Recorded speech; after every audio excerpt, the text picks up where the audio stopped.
Growing a business is kind of tricky right now. Supply chains are squeezed, tariffs and trade policies are dynamic, and cash flow, it's tighter than ever. You need clarity to come out on top. Without it, you risk falling behind. If only you could hop in the DeLorean and see the future, right?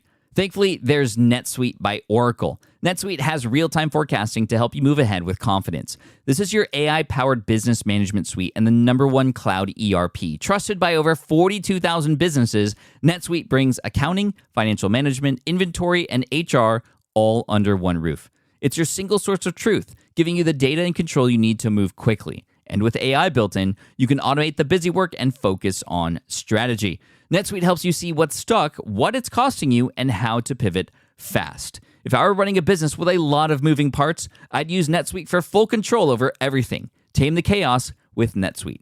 If your revenues are at least in 7 figures, download the free ebook, Navigating Global Trade, 3 Insights for Leaders at netsuite.com/SPI. That's netsuite.com/SPI. You spent months building towards launch day, but when the clock hits 0, your site crashes. Bots swarm, and loyal fans rage on Reddit. That's not good. Fanfare was built to stop that. Fanfare is the drop platform made for high-pressure moments, stampede-proof infrastructure, verified waitlists, and bot filters that actually work. Instead of refunds and rage, you get retention and revenue. And that sounds great to me. Your next launch shouldn't be a gamble. Get Fanfare's 5-step hype drop playbook and learn how to bulletproof your drop at fanfare.io/playbook. Again, that's fanfare.io/playbook.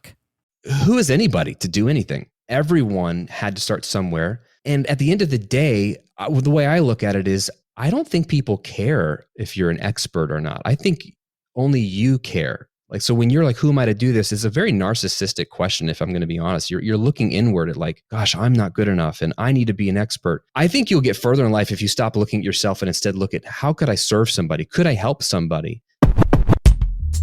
Welcome to the Smart Passive Income Podcast, where it's all about working hard now so you can sit back and reap the benefits later. And now your host. Dim sum is one of his favorite foods to eat out with friends, Pat Flynn. Running a business means legal questions are inevitable. Is this contract or agreement solid? What can I do if a client won't pay me? Am I set up properly for taxes? Well, rather than trying to navigate all of this on your own or searching endlessly online, imagine having a law firm on your side without the high hourly rates. That's exactly what Legal Shield's small business plans offer. With Legal Shield, entrepreneurs get access to real legal support, contract reviews, collection letters, guidance on business formation, and even help handling IRS audits. Members can book consultations, upload documents through the app, and work with a provider law firm that understands small business laws in your state. You also get proactive help on tax and trademark questions so you can stay ahead of legal risks. And if a client delays payment, Legal Shield can send professional collection letters to help you recover what you're owed, all for a fraction of what traditional attorneys charge. Go to LegalShield.com/SPI or call 833-570-9980 to learn more and get big business legal support without a big business budget. That's LegalShield.com/SPI. Do you know the secret to businesses that are scaling faster than ever? They're using Upwork to tap into a diverse pool of skilled freelancers across various industries. With Upwork, you can find specialized freelancers in marketing, development, design, and more. Experts who are ready to help you take your business to the next level. I've personally used Upwork myself and can vouch for it. Posting a job on Upwork is easy. With no cost to join, you can register, browse freelancer profiles, get help drafting a job post, or even book a consultation. From there, you connect with freelancers that get you and can easily hire them to take your business to the next level. Upwork makes the entire process easier, simpler, and more affordable with industry-low fees. Post a job today and hire tomorrow with Upwork. Visit Upwork.com right now and post your job for free. That is Upwork.com to post your job for free and connect with top talent ready to help you grow your business. That's Upwork.com. Again, Upwork.com. That was Graham Cochrane, who, when he was in college, was really set on becoming a musician. And unfortunately, things didn't go as planned. He had to get a job that he didn't like, and he even started living off of food stamps for a while. But he was able to make it turn around. And in this podcast episode, you're going to hear Graham's story and also how he became a really successful musician, but in a different kind of way, using YouTube and online courses. It's going to be a really inspirational story. In fact, a lot of his story parallels my own story, and even in the timeline as well. And hopefully this will be an amazingly inspirational and motivational episode for you to listen to. Graham also teaches a lot of people how to do business now because so many people were asking him how he did it. And we're going to understand how he does it today. We also do a little role playing. Because he's a business coach, I like to put people on the spot sometimes and actually put them through a scenario and see how they would lead somebody through a particular scenario. And we go through that here as well. So Graham Cochrane, who you can find at grahamcochrane.com. He also has a book, which we'll talk about in the middle of the episode. I hope you enjoy this. It should be a lot of fun and also super, super educational. Graham, welcome to the Smart Passive Income Podcast. Thank you so much for being here today. Oh man, it's an honor. I'm excited about this. I'm excited too, because I know that you have been involved with generating passive income and helping others make a living online as well. And we'll get into that for sure. But I want to get into you and your origin story. I'm told that you have come from a long way to get to where you're at today. Like, where did this journey really start for you? Yeah, it started with music for me. My dream was to be a full-time musician. I wanted to make music videos on MTV, which it's not a thing anymore, really. So that kind of dates me. But I wanted to be a rock star, and I was always on the stage, either in theater and music. And so that was my trajectory. I actually really took a hard swing at trying to make that a reality. And had some mentors. What does a hard swing mean in that world? Yeah, like all my friends wanted to be rock stars, and then they all started to drop off as like they realized, well, I want to get a real job and I want to have money, and so they got more serious about a career. And I was like holding out, like, nope, I don't want to have a career other than music. So for me, that was making records, making demos, trying to get things pitched to record labels all through college. Wow. Yeah, I mean, I thought it was going to happen. So like, I had no plan B. So I went hard. Were you a singer, guitar player, or a particular instrument? Yeah, singer, songwriter, and guitar player. So I did the rock band stuff. I'm a big 90s grunge, Soundgarden, Stone Temple Pilots. That's my world. Dude. Oh, yes. Yes, that's what I'm talking about. And so, okay, so that's your dream. You're submitting samples and demos, I imagine, and does it just not take off? Like, what's going through your mind when maybe it's not going the way you thought it was? Yeah, like the agreement with my family was my parents and grandfather had saved money for college. So they were all like, you're going to college. Right. Whatever you do after that, we don't care. So I realized there's a whole industry of audio engineering and producing. And so you could actually get a degree and hang out in a recording studio at school. And so I thought that was a fair compromise. I'll go get a degree. I'll play in the studio. I'll learn more. I was interested in music recording and technology even back in the day. So I thought that'd be fun and I could learn some stuff. But my secret mission was make a bunch of records, take songwriting classes, shop things around. And by the time I graduate, have a record deal. And when that wasn't starting to happen in my senior year, and it seemed like every conversation was like, yeah, this is okay. Or we like you, we'll sign you, but we're not going to pay you. And it was like deals that weren't really deals. They're just like, no risk on their part. I realized I got to get a job, and this is not how I thought it was going to go. So and plus I was engaged to be married. And so I was like, crap, I got to actually provide something. So that was the beginning of a sad series of like 3 to 4 years where I was like sort of drifting and like figuring out what's my next step. What was your next step? Did you get a job? And if so, what was that job? I sold radio advertising for a local radio station in a small town. And that was awful. I realized early on that I was awful at sales. Go figure, I now sell for a living, but I was awful at that. And then I ended up transitioning I worked at a jewelry store for a while. And then I transitioned into working at a software company called Rosetta Stone, where they teach foreign language stuff. And I was an audio engineer for them. So I would sit in a booth and just press record, and it would be like, El gato. We'd bring the guy in and he would just say all the phrases in Spanish. And it was the most boring. It was a cool company, boring job. And I did that for a few years until the global recession, 2009. We made our way down to Tampa, where we are now, lost 2 jobs that year, had our first baby, bought our first house. So, and then we lost the jobs after that. And that's where I found myself like, I've got to find a way to make a living. And my only skill I had from the audio engineering days was freelance recording and mixing bands. So I was doing that on the side. It was just for fun and for extra money. But that's when I started to try to find out, how can I ramp this up? And that was the beginning of my business journey. Oh, amazing. I mean, it sounds very similar to my story, having gotten laid off after getting engaged and having a plan A, not going to work, and then kind of just wondering what was going to happen next. And then, many people know my story of building an architecture website to help serve those people, and that kind of took off. When did you find that you were on a new path in life that you thought maybe this might be the way I'm going to go? Yeah. So when I moved to Tampa, I didn't know anybody. So this is the way my brain worked. I thought, how am I going to get clients locally if I don't know anybody? I'm going to try to connect and network. But what if I could, because I could do remote work. I could produce records remotely. People record it somewhere, send it to me. I could finish it. So I thought if I get on the internet and have a blog, eventually I started a YouTube channel. It was just like lead generation for a freelance business is what I thought. And I had no strategy other than people are going to Google stuff. So I might as well try to show up there and maybe they'll see what I'm doing with what little client work I did have. And maybe they would hire me. And what that turned into was people liking the content, people liking that I was explaining things to them in a way, explaining a very technical skill. And this is kind of your world, explaining a technical skill in a way that's easy to understand. And people were like, oh my gosh, can you please make more videos? Can you please do more blog posts? And I was like, sure, as long as I'm not in a gig, but I need to make money off of this. So what was interesting was the first time I realized I was building a bit of an audience and there was a hunger for this stuff. And that's when my head started to swirl. And I didn't know you existed back then. I didn't know anybody existed. And I was like, how do people make money off of their content? That was the question. And that started me on the path of, trying to figure out ads, sponsorships, and then eventually stumbled into digital courses.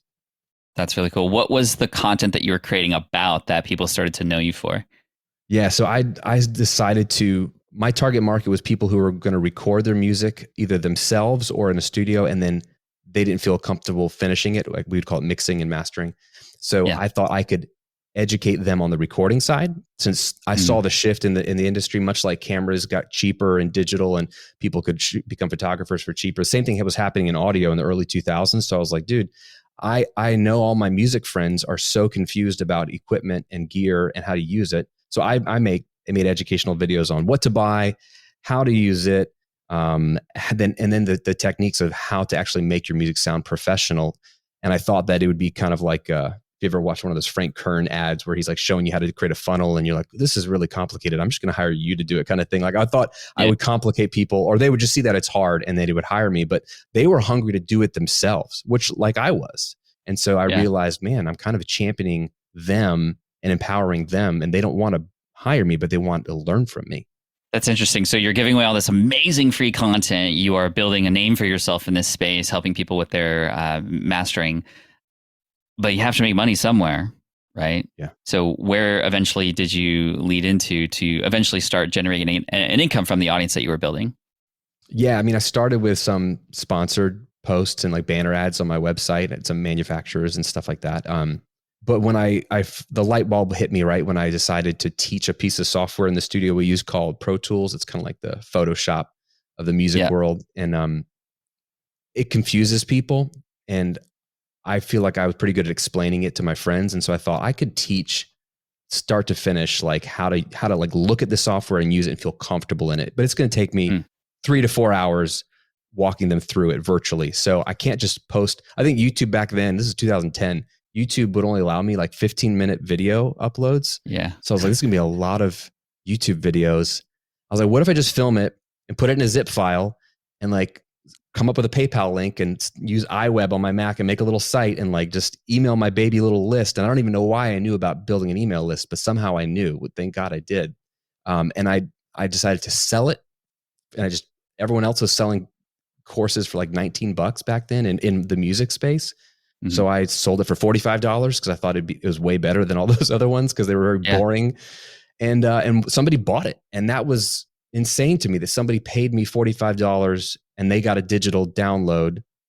And then I was like, oh my gosh, like that's not much money, but this could happen again and again and again. And so for me, as someone who I would say is not entrepreneurial by nature, that was the moment that I started to see the vision of, oh my gosh, this could actually be something. And by something, I was hoping like $2,000 a month. So I could maybe freelance $2,000 a month, make $2,000 on the digital side, and I'd be a happy camper. So.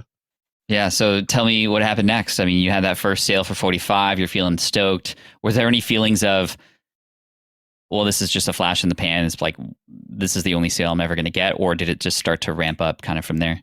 No, I just had so much faith that it was going to work. I didn't know how fast and I didn't know what I was doing, but it had to work, right? So like my wife and I, for context, we were on food stamps for 18 months. I had my like family members sending me money. It was like the most embarrassing, lowest part of my life because I'd felt like, I'm 26. I have a kid. Where am I going with my life? I have a college degree. I should just go work at a grocery store. Why am I blogging about audio recording? This is dumb. But, it had to work because I felt like I had to prove myself right. I felt like I didn't want to go back to a cubicle. I didn't want to go back to wearing a shirt and tie.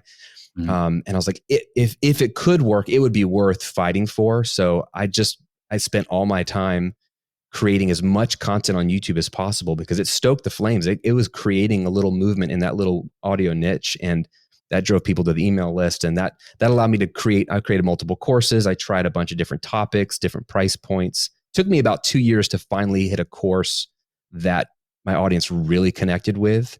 And the audience was also growing at that time after a year and a half of creating content 3 or 4 times a week. And that's when I knew like, this is going to be a full-time income. Like I think we made $60,000 in my second year. And I was like, it's game over. Like I'm a happy camper and we could see how this could grow even more if I really pressed into it. That's really amazing. So 60 grand in a year after a couple of years. And thank you for providing that context. A lot of people hear these stories and they're like, oh my gosh, you were an overnight success, but it sounds like it did take a slow churn to make this happen. But then, that exponential growth, especially on YouTube can happen, rather quickly. I mean, to create something from nothing in 2 years like this is really amazing. How big was the audience at this point on your email list when you were making 60 grand a year? And also how much reach were you getting on YouTube, just so we can get some perspective? Yeah. So I think like after my first year, I might've had like 1,000 people on my email list. And that was like me making, again, like 3 pieces of content a week, every week for a year. One video, 2 blog posts. So I was I was laid off. So I had time. So I did that. And then I think year 2, I had 7,000 people on my email list. And it was by the end of the year. And that's when I most of the revenue came in the last 6 months of that year, after I launched that other course. So it was, what it's like with content where it's this steady grind. And I'm coaching people now with their businesses, right? And they'll tell me, I'm doing everything you're saying. I'm posting consistently, no growth. And I'm like, well, how long have you been doing it? 6 months, 3 months. Yeah. 3 months. Yeah. It's like, man, if you look at my YouTube data or email list data, it looks like nothing's happening. And then year and a half into 2 years, you start to see the hockey stick. And in year 3, like that was the magical year where I wasn't doing anything new, but year 3, we doubled to like 140K that year. Wow. Just by continuing to be faithfully, consistently publishing content, because it was people share and the algorithm favors and things start to pick up but it's slow, right? And that's why it's hard. I think the first couple of years are a grind for people just because you don't see the quick results. Not some people do. I'm envious of those people, but not me. Most people, it doesn't happen like that. And so I'm, again, grateful for this real story. Before we move on to the next phase of what happened and how you got into business coaching and the kinds of things that are working today, I'd love to know, for your courses from the audio engineering stuff, how people were finding your video. How were they getting into the courses? You had mentioned an email list. Was there a lead magnet? Like, what was that process to get them eventually to a sale? Yeah, that was the one thing I learned early on. And I think I just read a simple article somewhere about like, hey, you got to get them into an email list. And the only way to do that is to give them value, which I love. I mean, generosity like drives everything I do. And so I was like, okay. So early on, I was giving out an ebook. I think it was called like the number 1 rule of home recording. It was an ebook, which it wasn't even that great, but it was one simple idea fleshed out, and it was a counterintuitive idea, and it was juicy enough that people said, oh, I want to read that. I want to check that out. And so I was building an email list. And then from there, it was just a simple funnel. I mean, I wouldn't even call it a funnel, but it's like 5 emails. It would teach them some more stuff. And then it would offer my course and they would buy my course. And then I added to that as I added more courses. But that's pretty much been like content driving the lead magnet to the email list. Then they read some emails and they see that they're valuable, and then they have an opportunity to buy.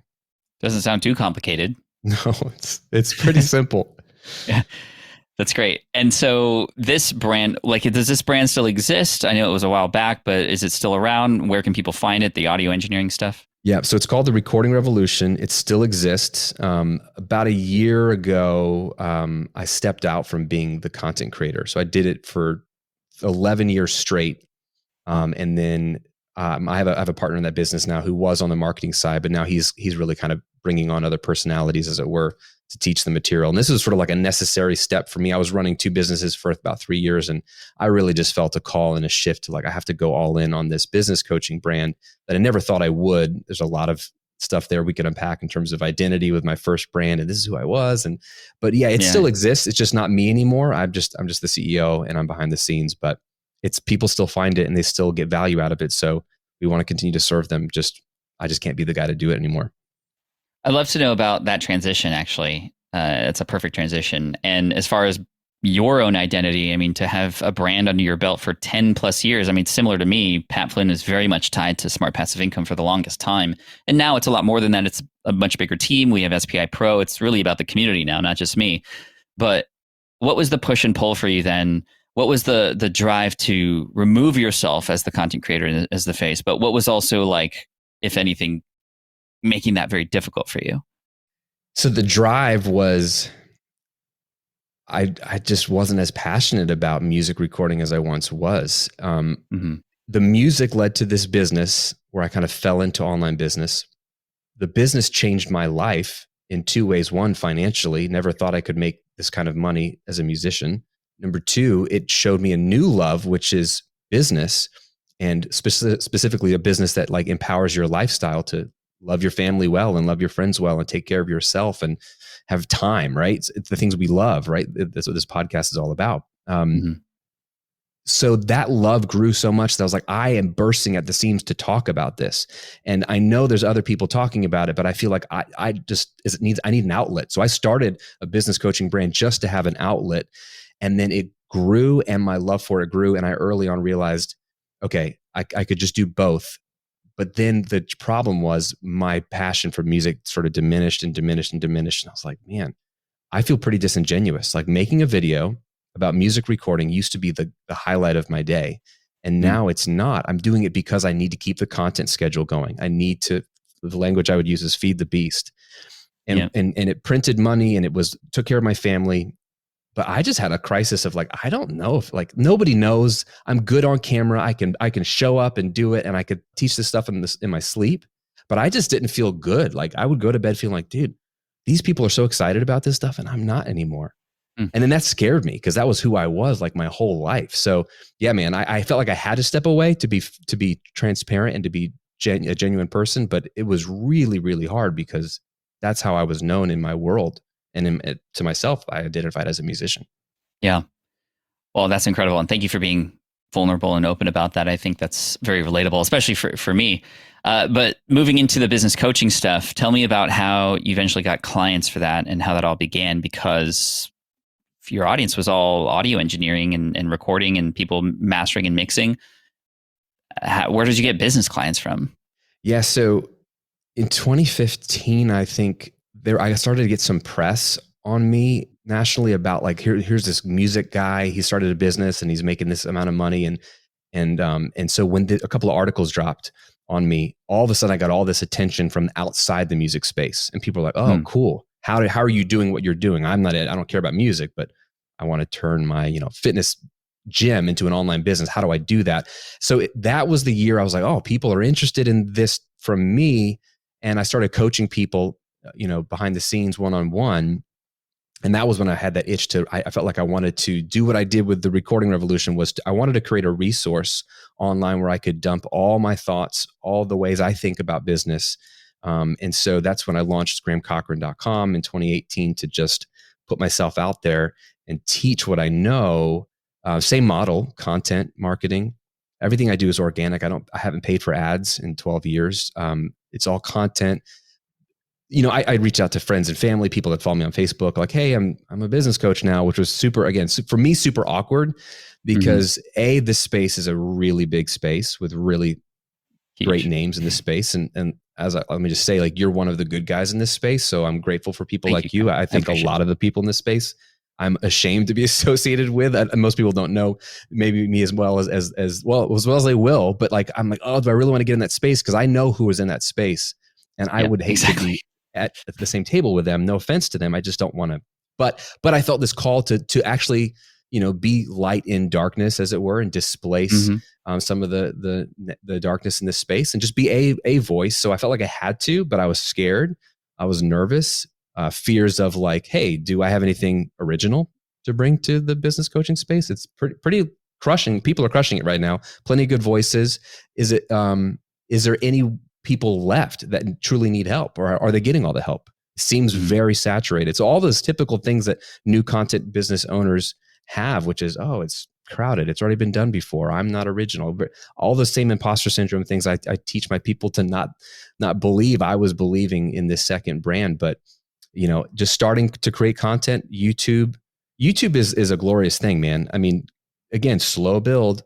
Yep. That first year I published a video every single week. And then one of the videos finally picked up. It had to do with like starting an LLC or a sole proprietor. It was like one random video that popped, and then more people found other videos. And so, how it is, you have those 80-20, maybe it's more like 99-1, like the 2% of videos that drive all those leads, but they come eventually if you're consistent. And that started to pick up speed, and it's been a glorious ride so far.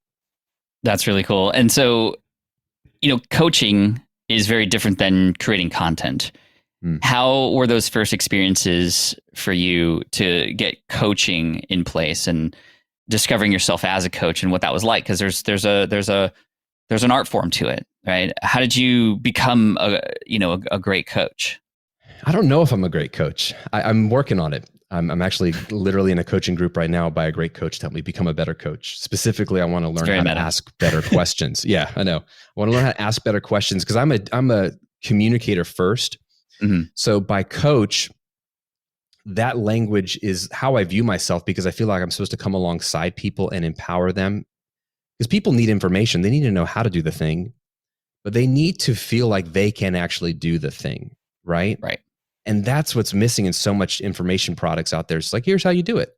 But do the people walk away from your video or your course or your membership site or whatever and feel like, not only do I know how, but I could see myself actually doing it, and I feel motivated to do it? I think I'm good at that second part, maybe more than even just having unique information. So I try to do that in my videos and my podcast, but with coaching clients, that's something that I started out with coaching clients one-on-one, and I learned a lot more. I almost used coaching as an opportunity to learn, what do people who are either already successful and they want help growing, because a lot of people hired me to help them scale, or people who are stuck getting started, what do they struggle with? So I just use it to research. I was really surprised at what people wanted out of business. I figured it was dollars. I figured it was a certain, like what those dollars could afford them to do lifestyle wise, but it really was like a lot of things that I want. Time, like they want to slow down. They just want to be able to slow down. They want to be able to be present as a husband, father, wife, mother. And so a lot of that I've learned and try to incorporate into the language of on my brand is like, I'm not trying to just help you build a business. I'm trying to help you live more, give more to the things and people you care about, find your lane in life where you feel like you're actually thriving. And so that was interesting to learn that other people were interested in that too. I don't think everyone is. So some people think like, this guy's not really that interesting to me, but for the people that want that, they connect. And so I feel like I just try to bring that and empower them to believe that they can do that, whether it's through a video or through one-on-one coaching. Yeah, I feel that. And I know that you've put a lot of yourself into this new book that you have that just came out a couple months ago at the time of this recording being published. What's the name of the book? Where can people get it? What's it about? Yeah, it's called How to Get Paid for What You Know. Not the most creative title, but pretty straightforward. It's clear. The subtitle is Turning Your Knowledge, Passion, and Experience into an Online Income Stream in Your Spare Time. And the thesis is pretty simple. I really believe that everyone is sitting on a gold mine of an idea. Everyone has something that they think is normal and pretty ordinary to them that is extraordinary to someone else. And all we're doing in this space is getting paid to share what we're good at, what we know, what we've helped people do in the past. And I, in the book, try to tell a little bit of my story to show people that like, hey, I wasn't an entrepreneur, didn't know anything about entrepreneurship, but then quickly move on to here's the opportunity we have right now in this knowledge economy. It's an insane time to be alive. People think, oh, it's, it's past. I don't think it's past. I think we're at the beginning of a 30, 40-year wave of where this is going to be how people engage with information and grow their skill sets. And so I think now is a great time to just systematize what you know and put it into an automated system. So I walk them through the 6 steps to build the business, launch it, automate it. And then if they want to scale it from there, they totally can, whether it's just, hey, I want to make an extra 1,000 or 2 a month pretty passively, or I want to go full time on this thing. Nice. I love it. I agree. I think it's a perfect time. I mean, we saw this coming out of the pandemic, a lot of people getting laid off, a lot of people, soul searching, looking for a new direction in their life. And we need as much, not just information, but inspiration in people out there like yourself, like me, like many others who are good people in this space to step up and serve those people. I want to, we'll put the links to the books and everything else that you have to offer on our show notes page. And again, thank you for mentioning that. But in terms of your process to help somebody who literally is on a walk right now, or they're at the gym and they know they have something inside of them, but they're not quite sure what it might be, or they're having those self-doubts. What is your process? I've taught my process many times here. I've written books about it as well, but I want to highlight your process for taking somebody who is literally starting from scratch and maybe thinks to themselves, yeah, I might have something, but I have no idea what it is. And I don't even know if it's going to work. How do you coach that person through to building something and creating potentially some income down the road? Yeah, I mean, the most important part of it, all of it, is the idea, right? Like, what are you going to build the business around? And does anybody care? So I think there's 2 parts to that, right? Everyone has a lot of interests. I see, Stormtrooper, helmet on the back of your thing. I was at Star Wars Galaxy's Edge this weekend, nice. Hanging out with Stormtroopers. And so Star Wars, like, that's a passion you have. So that's great. Put it on the list. Can you monetize it? I don't know. You probably could, but it just depends. So it's like you figure out, what do you like? Figure out what do you like, what literally do you know things about? And people, again, really have a hard time because, like, oh, I don't know anything. Well, you know things. I ask people, what do people come to you and ask you for help with? Like, for whatever reason, people ask me, hey, Graham, can you help me put together a budget? Help me get started investing in my retirement account. Like, for whatever reason, word's gotten out in my little community, like, well, Graham he's helpful with his money. He can help you with his money. So people come to me. So in theory, if I were starting over, I'd be like, maybe I could make a business helping people with their money. What have you helped people in the past do? What do people ask you for help with? What do people say you're good at? Even if those things are boring to you, just write them down. And then, of course, write the things you're very interested in. That list for me would include eating pizza, football, Star Wars, personal finance, all those things. I'd write all those things down. And that's interesting and good and all, and you have to start there, because I think this kind of business, you have to really be passionate about it. Some businesses you could own and it can run and you don't have to care about the product necessarily. But for this kind of business to work, you really have to think, could I talk about this for 10 years and enjoy it for 10 years? So yeah, you start there, right? But like Mike Rose says, like, you don't follow your passion, right? But always bring it with you. So it is important to bring it with you, but really it's about what's marketable.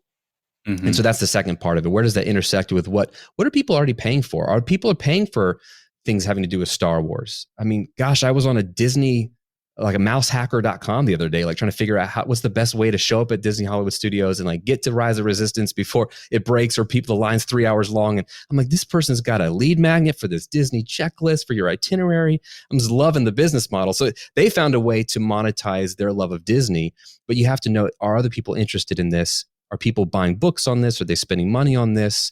And if so, you can find a cross section between what you're good at, what's marketable, even if you don't understand how to monetize it yet. You don't want to get ahead of yourself. You just want to find where is there an intersection that you could tease out and then do some research on and find out what keeps people up at night around that topic. Yeah, I love that. I mean, putting all those ideas out there is really important. Even if they seem like bad ideas, you might find that there's some good combination between a couple of those ideas, or you might find that as soon as you put them on paper, you're like, that's a ridiculous idea. And then boom, you could throw it away. It's out of your brain now, and you can make more room for other things.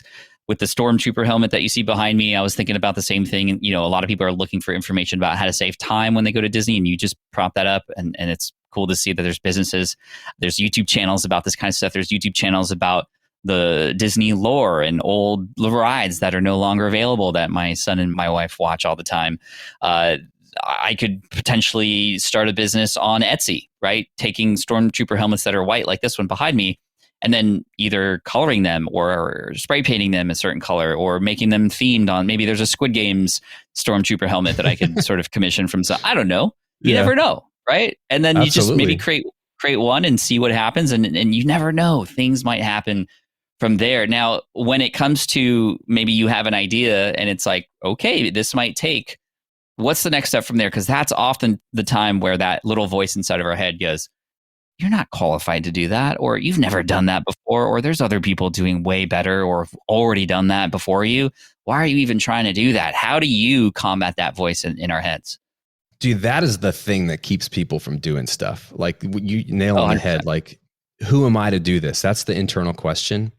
Mm. And man, and people are different because, right, it depends on your scheme and how you grew up. Some people genuinely struggle with this in all aspects of life. They view life through the lens of like, who am I to do anything? And so there might be some deeper soul work that person needs as opposed to someone who has a lot more confidence naturally from their personality or the way they were raised. But if without going into the depth there, because I'm not a therapist, but it's like, man, who is anybody to do anything? That's the first question. Like, we're all just humans. Everyone had to start somewhere. And at the end of the day, the way I look at it is, I don't think people care if you're an expert or not. I think only you care. Like, so when you're like, who am I to do this? It's a very narcissistic question, if I'm going to be honest. You're looking inward at like, gosh, I'm not good enough and I need to be an expert. I think you'll get further in life if you stop looking at yourself and instead look at, how could I serve somebody? Could I help somebody? Could I help them get a little bit farther than where they are? I don't know a ton about like fitness or nutrition, but I've learned a lot in the last 3 years since I've gotten really serious about both, that there is a possibility that I could help some people who have never worked out before or never considered how to eat. I could get them a lot farther than they are just by what I know. And I'm not a credentialed expert and I don't have like cool letters after my name. And that's how I felt with the music space. Like I had an audio engineering degree technically, but I wasn't, here's what I got told. On Facebook groups that back in the day, there would be people blasting me because as my channel started to blow up in that space, again, audio engineering is a small niche. It's gotten a lot bigger on YouTube, but I was at the time, if not still, like one of the largest players in that space. And there would be people that would say, who is this guy? Why is the recording revolution so popular? Who is he recorded that I know? Does he have a Grammy award?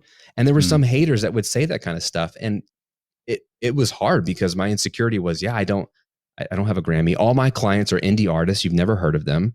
The only credibility I have is when I teach you something and you go implement it, you get results.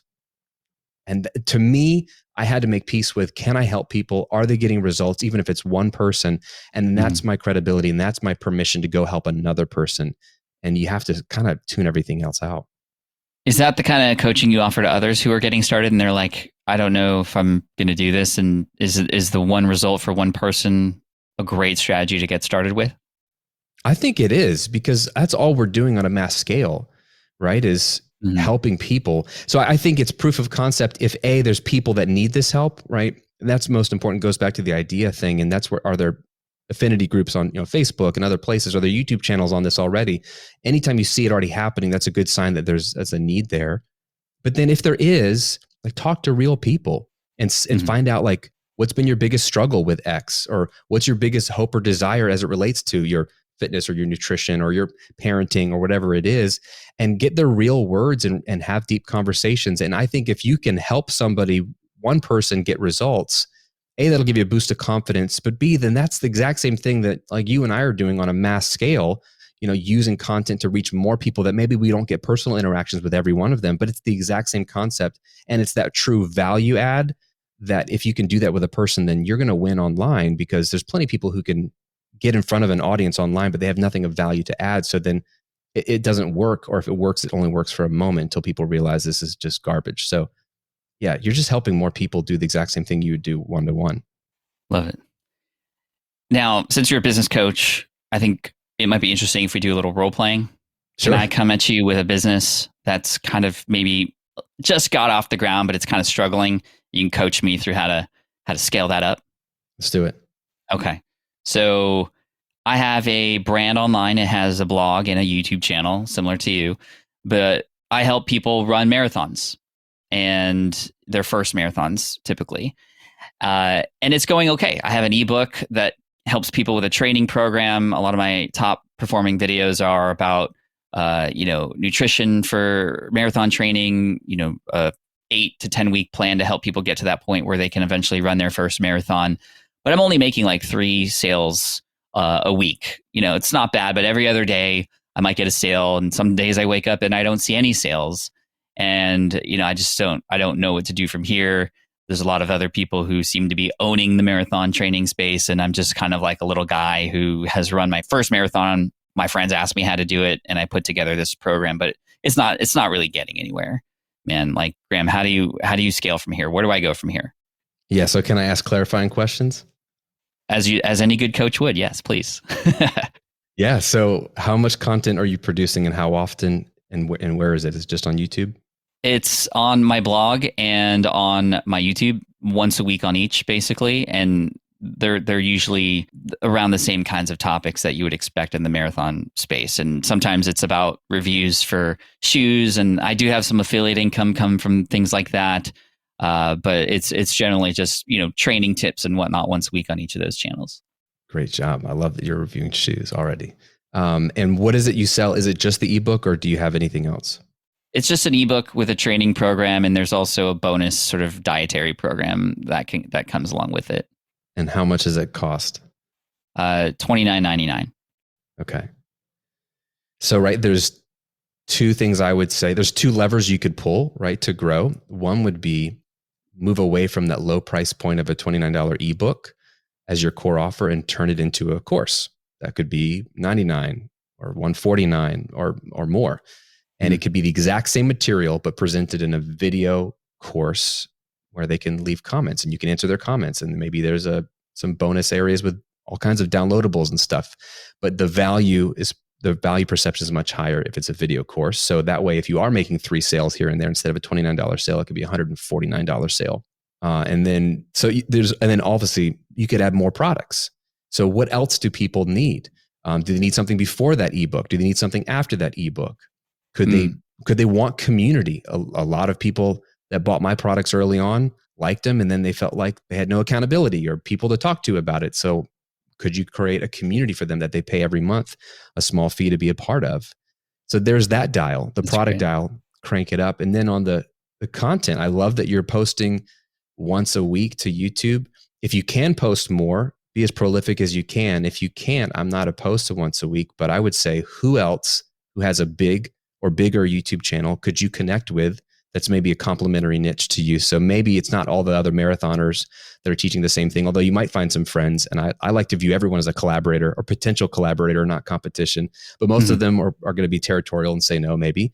But is there someone else in a fitness niche that's not necessarily just for runners, or people who are beginner runners that then you could partner with, and you could be the expert on marathons, and you could create some exclusive content for them and their audience that might be interesting, and then you can hijack their audience. That's the language I like to use. Is someone already else's built-in audience, so why don't you get in front of them and siphon some of them over to what you're doing? And those 2 levers, if you dial them up, you'll be on your way to scaling your income, and then your reach, which will scale your income as well. Love it. I know this is a small session, and typically you'd be working with people for a lot longer and go a little bit deeper, but I like the direction. I like the way you're thinking about this in terms of, well, I could create more content, which would bring more people into the funnels, or I could work on the product side. And I think the product side would make the most sense to start out with, because I do feel like a lot of my audience is selling products at similar prices and should be creating courses and should be going a lot higher in price point. A big pushback I get with that maybe we can get back into the role play is, Graham, well, if I charge more, wouldn't that mean I'm like leaving a whole bunch of people out that might not be able to afford that? Like, I want to help as many people as possible. That's why I've priced this so low. Yeah, that's how I felt as well. I've learned a lot from just experimenting with this, right? I've learned low price products, no offense to anyone, this is not a blanket statement, but my experience has been low price products bring lower quality customers who aren't really serious and they're not really committed. So I found, for example, I had a product that was really 5 mini courses, and I wanted to let people buy them individually if they wanted, because they're on different topics, but they all go together. So you could either buy the bundle for $69, which is still low price. It should have been more, or you could buy them individually for 17 little mini courses. And I found after a year of launching this product that the people that bought the $17 ones, that's where all my refund requests came from. And anyone who bought the bundle for $69, almost 0 refunds. And so I thought, well, what if I just get rid of the $17 option and force people to have to buy them all at $69? Would people complain? Would I still get sales? I made more money because people were like, well, I'll just get the bundle then. And then nobody complained and nobody refunded, or few people did. And I realized I was attracting the wrong kind of customer, for one. And that's huge. And even though you want to help everybody, you really don't. You don't want to help everybody. You only want to help people who are serious about wanting help. And people that are going to throw $5, $10 here and there aren't really serious. They're not sure yet. And they might need someone else to help them, or they might need to come to a place where they're actually ready for transformation. Like Dave Ramsey says, when you're sick and tired of being sick and tired, that's when you actually get transformation. And so I would rather have a course that's a little bit more higher priced, a little bit more aspirational, because people can find a way to buy anything they want. We do it all the time. That's why we have a crazy deficit and debts all over the place. I'm not saying people should go into debt for your products, but if they want it, they'll find a way. And it's really your job to communicate the value of it and then attract your ideal customer. I love that. That's so true about the kind of customers you attract at that price level. And the other thing that I often say when people share that with me is, well, you're not leaving those people out because those people have all of your amazing free content to get access to. Love that. Right. But for the people who, like you said, are committed, who are serious, they're going to need a higher price point to feel the impact and also feel like there's skin in the game. So I love that solution. And then the other thing is, like, I'm helping people run a marathon. What's the first step? Maybe it's running the 5K. Maybe that's a challenge. Maybe that's a lead magnet, or maybe there is another product in there that's for the first step, 5K. We'll get to the marathon later because that's such a big ask. So thank you for role playing with me on that. Yeah. And I appreciate that. I love that style. And dude, there's just so much we could unpack here, but I think people should go and check out your book if they want to get the step-by-step. Where can they go get the book? What's the name of it once again? Yeah, the book's called How to Get Paid for What You Know, and it's available anywhere, Amazon, Barnes & Noble, wherever you buy books. And if you want, I do have bonuses that I was offering for pre-order, but I'll still give you bonuses. If you go to grahamcochrane.com/book and bring your receipt there from wherever you bought it, we'll get you $100 worth of bonuses, some audio training, and a bunch of other goodies as well. Awesome. Any final words of advice for those who are in the audience who are just starting out or who are in the same boat as our marathon trainer? What's one piece of motivation you can offer before we head out today? Yeah, I would say if you're like me, I like big goals, but I like realistic goals. Like, it's overwhelming when you see people making a ton of money online and you're not getting enough traction. So I would set yourself little mini goals that are right for you and just hit those and celebrate the heck out of those, because you need that internal motivation to stay in this business long enough to get to like your level. You just have to be in the game long enough, and you will burn out if you're discouraged because you're not reaching someone else's goal that you're not really ready to reach yet. So be patient. Right. To your point, it's a marathon, not a sprint. So I love it. Like, pace yourself. Don't burn out. The world needs what you have to offer. So set up your business in such a way that you can stay in it for a long, long time. Awesome. So grahamcochrane.com, check out the book on Amazon, and we'll have all the links on the show notes and everything. Graham, thank you so much for coming in today, the inspiration, the knowledge. I appreciate you. It's my pleasure, Pat. Thanks.